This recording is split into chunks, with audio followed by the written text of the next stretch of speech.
Your commentator is James Coy.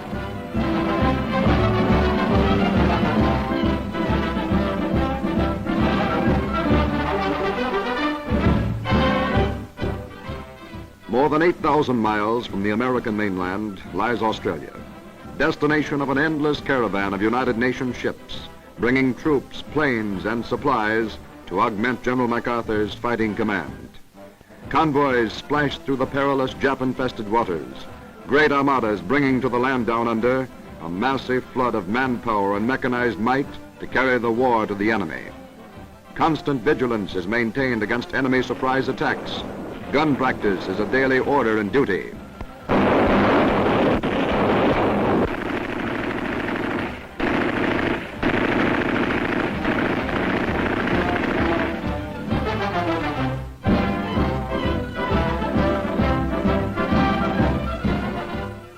Guarded by sturdy ships and ever-watchful planes, American fighting men land safely on Australia's friendly shores.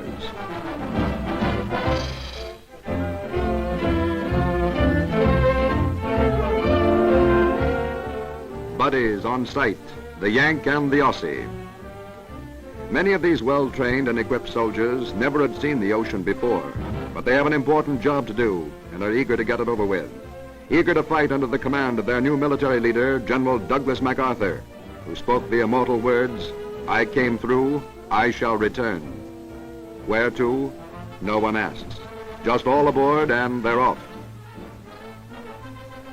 At Port Moresby, strategic outpost at New Guinea, Allied bombers take off to not only bomb the enemy, but to constantly observe and disrupt his movements.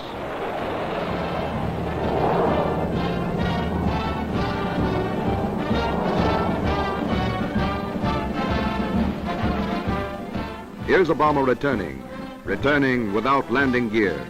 This American plane's hydraulic system has been damaged by the enemy. Can he pancake down to a safe landing?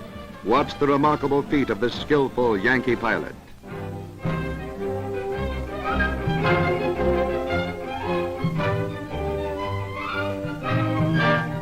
All safe, all well. And a handshake from the general for a gallant son of Uncle Sam. First Australian town to be hit by the Japanese is the northern port of Darwin, with a population of about 5,000. Bombed again and again by the enemy attempting to gain a foothold, the city was peppered with fragmentation bombs designed to inflict casualties, usually at troop concentrations. Always on the alert, the defenders of Darwin are quick to take to their gun emplacements, camouflage shelters which are difficult to detect from the air.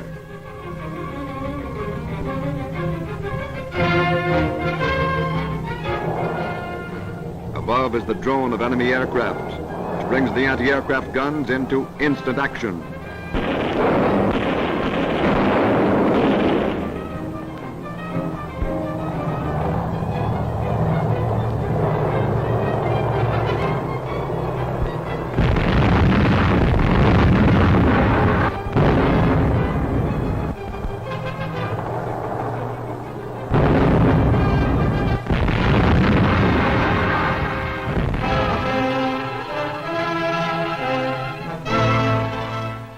Directly to the east of Darwin, off the northern coast of Australia, lies the Coral Sea.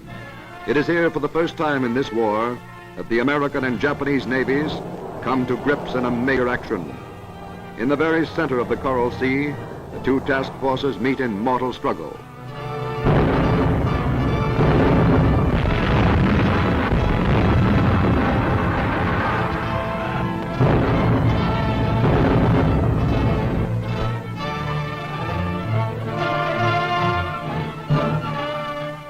Aircraft carriers, heavy cruisers, light cruisers, destroyers and gunboats fill the sea.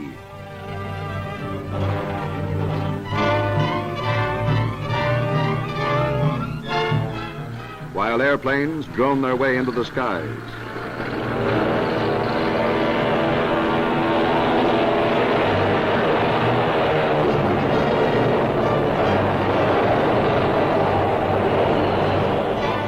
Land bombers from MacArthur's heroic Air Force join in the fray.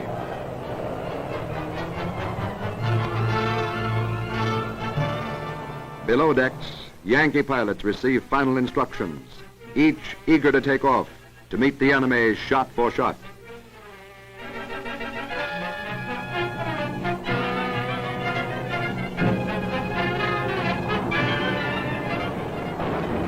In the Coral Sea, Japanese losses were heavy and costly. Playing a leading role in this great drama was the United States aircraft carrier Lexington. From her decks flew the gallant pilots who pounded and dispersed the enemy. Now, she is hit and aflame. The Lexington, victorious in its defense of the Allied forces, has struck a mortal blow. 98% of its gallant crew is rescued. Here are the remarkable close-up pictures of the explosions that ended the Lexington's heroic career.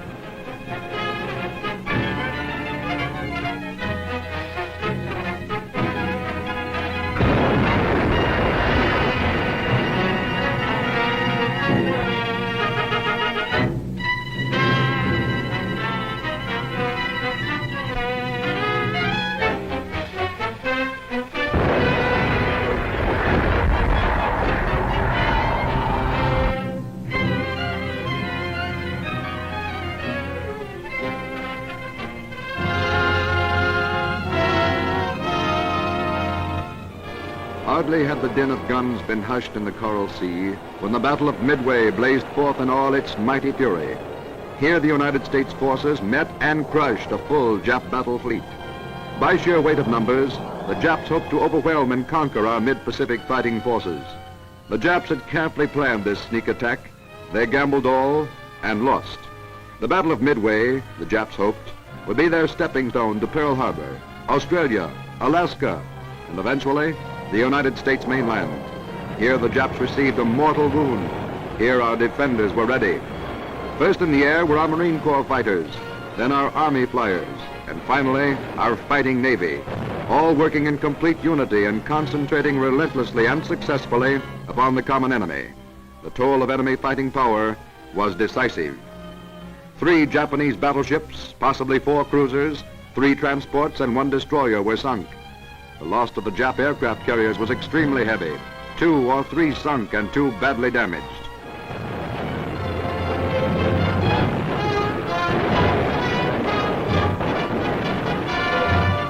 From this Allied bomber can be seen part of the destruction wreaked upon the enemy. As the Jap fleet turned about, battered and beaten, the Battle of Midway became America's outstanding success, and one that may decisively change the balance of striking power in the Western Ocean.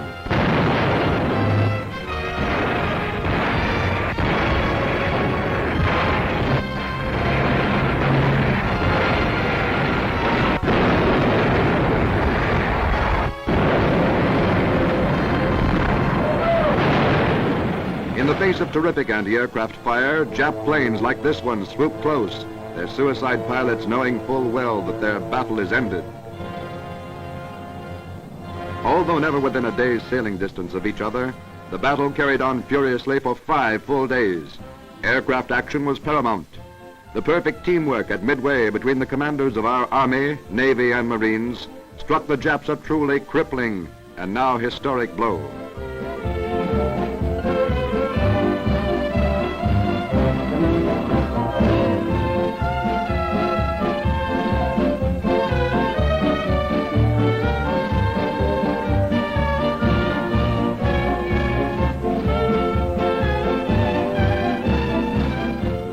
To the Navy goes America's profound thanks and admiration. To its individual heroes go decorations, symbolic of the highest honors a nation can bestow upon its fearless fighting men. And to the Marines and our Army men goes a nation's heartfelt gratitude. United as one great force, they will repeat the triumphs of Coral Sea and Midway in the mighty battle still ahead. A battle that will go on until victory is won.